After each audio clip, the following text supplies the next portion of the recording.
تیسرا مسئلہ جس پر جاہلیت کے لوگ قائم و دائم تھے، وہ لوگ کیا کرتے تھے؟ تیسرا مسئلہ کیا ہے؟ وہ لوگ ولی الامر کی مخالفت کو عزت سمجھتے تھے، عزت، حاکم امراء کی مخالفت کرنے کو عزت سمجھتے تھے۔ آج بھی اگر کوئی حاکم اپنے سربراہ، اپنے آقا، اپنے امیر المومنین کی مخالفت کرتا ہے تو گویا کہ وہ زمانہ جاہلیت کی دل اس کے اندر موجود ہے۔ جسم 2025 کا ہے مگر اس کا دل وہ زمانہ جاہلیت والا ہے نا۔ کیا ہے تیسرا مسئلہ؟ ان مخالفت ولی الامر وعدم الانقیاد له فضیلہ۔ تیسرا مسئلہ یہ ہے ولی الامر کی مخالفت کرنا، بادشاہ کی مخالفت کرنا، حاکم کی مخالفت کرنا، امیر المؤمنین کی مخالفت کرنا، وعدم الانقیاد له، اور ان کی اطاعت نہ کرنا، ان کی نہ سننا فضیلت ہے، فضیلت ہے۔ یہ جاہلیت کا طریقہ ہے، وہ لوگ نہیں مانتے تھے، آج بھی یہ طریقہ موجود ہے۔ میں اس کو کیوں مانوں؟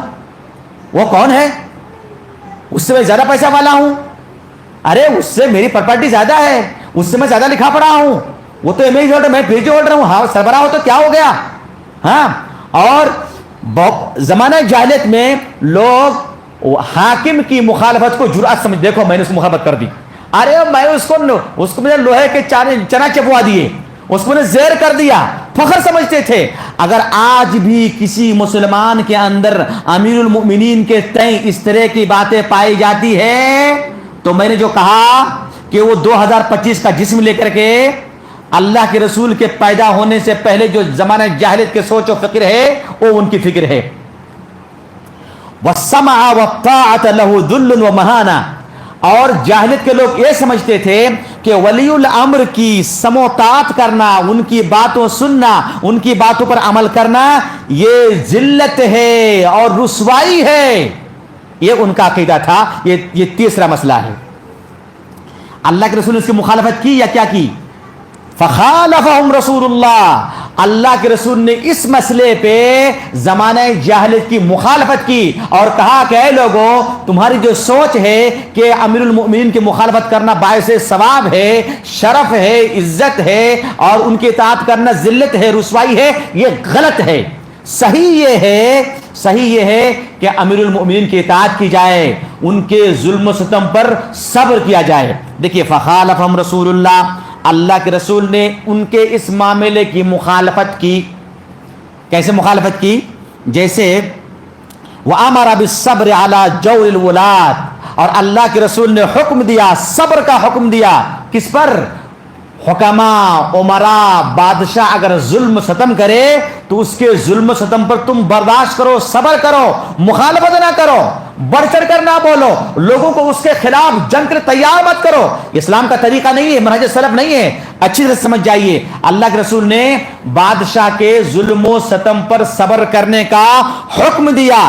اللہ کے رسول نے فرمایا، بخاری کی روایت ہے، من کرہا شیئا من امیرہ فلیصبر، جو اپنے امیر سے کوئی ایسی چیز دیکھے جو منکر ہے تو اس پر صبر کرے۔ اس پر کیا کرے؟ صبر کرے۔ لوگوں کو ٹیلی فون کر کے، میسج کر کے، ٹیلی ویژن میں، ٹی وی میں، ویڈیو میں، ممبر میں، محراب میں، جلسوں میں اور تقریروں میں ولی الامر کے خلاف بھڑکائے نا، یہ غلط طریقہ ہے، یہ غلط طریقہ ہے۔ اللہ کے رسول نے اور فرمایا، من رأى من امیرہ شیئا فلیصبر فإنہ من خرج من السلطان شبرا مات میتۃ جاہلیہ، جو شخص اپنے امیر سے برا کام دیکھے، ظلم دیکھے، ستم دیکھے تو اس پر صبر کرے اور اس کی اطاعت سے نہ نکلے۔ جو شخص سلطان کے، امیر کے، حاکم کے اطاعت سے نکل جاتا ہے اور وہ مر جاتا ہے، فقد مات میتۃ جاہلیہ، وہ جاہلیت کی موت مرتا ہے۔ جیسے زمانہ جاہلیت کے لوگ امیر المومنین کی اطاعت کرنے کو ذلت سمجھتے، تم نے بھی ذلت سمجھا، لہذا تم بھی جاہل ہو اور تم بھی جہاد کی موت مر رہے ہو۔ اتنی بڑی شدید وعید اللہ کے رسول نے فرمایا ہے۔ وَأَمَرَ بِالسَّمْعِ وَالطَّاعَةِ لَهُمْ، اور اللہ کے رسول نے جاہلیت کی مخالفت کرتے ہوئے، اس مسئلے میں جاہلیت کی مخالفت کرتے ہوئے لوگوں کو امیر المؤمنین کی سمع و طاعت کا حکم دیا۔ سمع کا معنی ہے ان کی باتیں سننا، اطاعت کا معنی ہے اس کی باتوں پر عمل کرنا۔ جیسے آپ دیکھیے इरबाज बिन सारिया की बहुत लंबी हदीस है।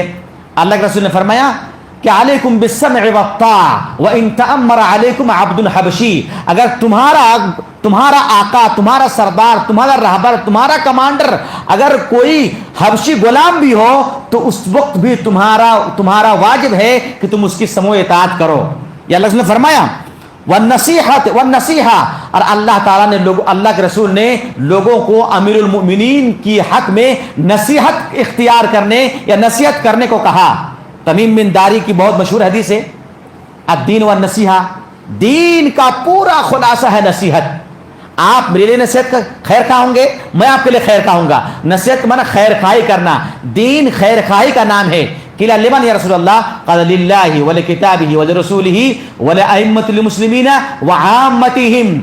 नसीहत करना अल्लाह के लिए, उसके रसूल के लिए, उसकी किताब के लिए, आइम्मा के लिए, हुक्मा के लिए, उमरा के लिए और आम लोगों के लिए। अल्लाह की नसीहत यह है कि अल्लाह के हुक्म को बजा लाएं, रसूल की नसीहत यह है कि रसूल की इताअत को बजा लाया जाए, और किताब की नसीहत यह है कि किताब को पर अमल पैरा हो जाए, और उमरा की नसीहत यह है कि उनको नसीहत की जाए, उनको भली बात का हुक्म दे जाए, अच्छी बात का हुक्म दे जाए। अब एक सवाल पैदा होता है कि शेख अगर बताइए, अगर हमारा हाकिम, हमारा वलीउल अम्र गलत कर रहा है, गलत पर गलत किए जा रहा है तो नसीहत करने का क्या तरीका है? अल्लाह के रसूल ने फरमाया कि अगर कोई बादशाह को नसीहत करना चाहता है, उसकी खैर खाई चाहता है, तो उसके खैर खाई के कई मरहले हैं।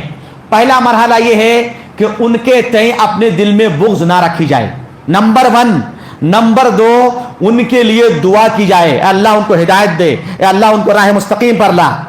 नंबर 3, अगर आपके पास ताकत है तो आप उनको तन्हाई में कहीं मिल लीजिए और मिल करके कहिए कि बादशाह सलामत, आप जो ये कर रहे हैं ना, अल्लाह के रसूल की हदीस की मुखालफत है, ये जायज नहीं है, ऐसा नहीं करना चाहिए, आप उसको बदल दीजिए। आपकी जिम्मेदारी अदा हो गई, आपकी जिम्मेदारी अदा हो गई। इसके दलील अल्लाह के रसूल ने फरमाया, मन अरादा अन यनसहा दिस सुल्तान फला युबदिही अलानियतन, जो शख्स बादशाह को नसीहत करना चाहे, उनकी खैर खाई करना चाहे, तो उनको नसीहत अलल ऐलान ना करे, माइक लगा करके, बॉडी स्पीकर लगा करके, जलसा बना करके, है अमीरुल मोमिनीन आप गलत कर रहे हैं, ऐसा कीजिए, वैसा हलाल है, ये नहीं है। नहीं, क्या करे अल्लाह के रसूल? मेरी बात नहीं है, मेरे नबी की बात है। वो अलानिया तौर पर उसको बयान ना करे, वलाकिन यअखुद बियदिही, लेकिन वो आदमी जो उसको नसीहत करना चाहता है, सुल्तान के हाथ को पकड़ेगा, अस्सलाम वालेकुम रहमतुल्लाह, सुल्तान आपसे मुझे कुछ बात करनी है, फयखलू बिही, और तन्हाई में आए, फ़इन क़बिल मिन्हो, अगर बादशाह ने उसकी बात कबूल कर ली, फजा का तो बहुत अच्छी बात, व इल्ला, और अगर बादशाह ने उसकी नसीहत कबूल नहीं की, कद अद्दा अल्लज़ी अलैहि, तो उसने अपनी जिम्मेदारी अदा कर दी। अब उसका मामला बैनहु व बैन अल्लाह उसके दरमियान रह गया, अल्लाह उसका हिसाब लेगा। चौथा मरहला ये है, अगर आप ये नहीं कर सकते हैं कि मैं बादशाह से, अरे कहाँ मिलने का मौका है, मैं गरीब आदमी हूँ, वहाँ दरबारे शाह में जाने के लिए मुझे मेरे जैसे आदमी के लिए कोई रास्ता नहीं है, तो चौथा मरहला ये है कि आप उस आदमी से मिलिए जिस आदमी की पहुंच बादशाह तक है, और उनसे कहिए कि जनाब आली, मैं आपको एक पैगाम पहुंचाना चाहता हूं, मुझे उम्मीद है कि आप मेरा पैगाम बादशाह तक पहुंचा देंगे, मसला ये है, और बोल करके वही चुप। और ऐसा नहीं, हाँ मैंने फला को बोला है, फला को बोला था, जलसा कायम किए, मैंने उनसे कहा था, ये नहीं किया, वो नहीं किया, नहीं, जब बोल दिए, अब वो पहुंचाए तो अल्हम्दुलिल्लाह, नहीं पहुंचाए तो आपने अपनी जिम्मेदारी अदा कर दी। यह है इस्लाम का तरीका, लिहाजा इस्लाम में वलीउल अम्र की ताअत जरूरी है। वलीउल अम्र अगर हमें हुक्म दे तो उसके हुक्म तीन तरह के होते हैं। ऐसा हुक्म जो कुरान और हदीस के मुताबिक है तो उस पर अमल करना वाजिब है, उसकी ताअत करना वाजिब है। नंबर 2, ऐसा हुक्म जो कुरान के खिलाफ है तो उसमें हमें उसकी इताअत करना वाजिब नहीं है, जरूरी नहीं है, बल्कि हराम है, इताअत नहीं करेंगे लेकिन मुखालफत नहीं करेंगे। नंबर 3, ऐसा हुक्म दे जो हुक्म ना कुरान में है, ना कुरान उसकी तायद करती है, ना हदीस उसकी तायद करती है, और ना कुरान हदीस उसकी मुखालफत करती है, तो इस तरह के मसाइल में अमीरुल मोमिनीन की इताअत वाजिब है। मिसाल के तौर पर ट्रैफिक है, ट्रैफिक ये कहाँ है? कुरान में कहीं है कि रेड लाइट जले तो तुम खड़े हो जाना और ग्रीन लाइट जले तो चले जाना? ये किसने बनाया? ये वली अमर ने बनाया ना, हमारे आप कंट्रोल करने के लिए, ताकि सब अमन अमान की जिंदगी गुजारे। तो कोई ऐसा हुक्म जो कुरान उसकी मुखालफत भी नहीं करता हो और उसकी तायद भी नहीं करता हो, तो इस तरह के हुक्म में वलीउल अम्र का और अमर की बातों को मानना जरूरी है। वगल्लद फी दालिका, और अल्लाह के रसूल सल्लल्लाहु अलैहि वसल्लम ने सख्ती के साथ वलीउल अम्र की मुखालफत से रोका है। वह अबदा फीही व आदा, और अल्लाह के रसूल ने बार बार इसकी ताकीद की है कि लोगों वलीउल अम्र की इताअत करना, उसकी मुखालफत नहीं करना। ये 3 मसाइल हम लोग पढ़ लिए। शेख कह रहे हैं वहादिहिल मसाइल सलास, ये जो 3 मसाइल हैं, पहला मसला शिर्क, दूसरा मसला इख्तिलाफ, तीसरा मसला वलीउल अम्र की ना सुनना, ये जो 3 मसाइल हैं, वहादिहिल मसाइल सलास हिय अल्लती जमअ बैनहा फीमा सह्हा अन्हु फी सहीह, इन तीनों मसले का तज़किरा सही बुखारी की एक सही हदीस में, एक ही हदीस में अल्लाह के रसूल ने बयान फरमाया है। काला, आपने फरमाया, इन्नल्लाह यरदा लकुम सलासन, अल्लाह ताला तुमसे 3 चीज को पसंद करता है। अल्लाह तुम्हारे 3 चीज को पसंद करता है। क्या क्या 3 चीज? अंतअबुदूहु, कि तुम सिर्फ अल्लाह की इबादत करो, वला तुशरिकू बिही शैआ, और अल्लाह के साथ किसी को शरीक ना ठहराओ। पहली बात, व अन तअतसिमू बिहब्ली,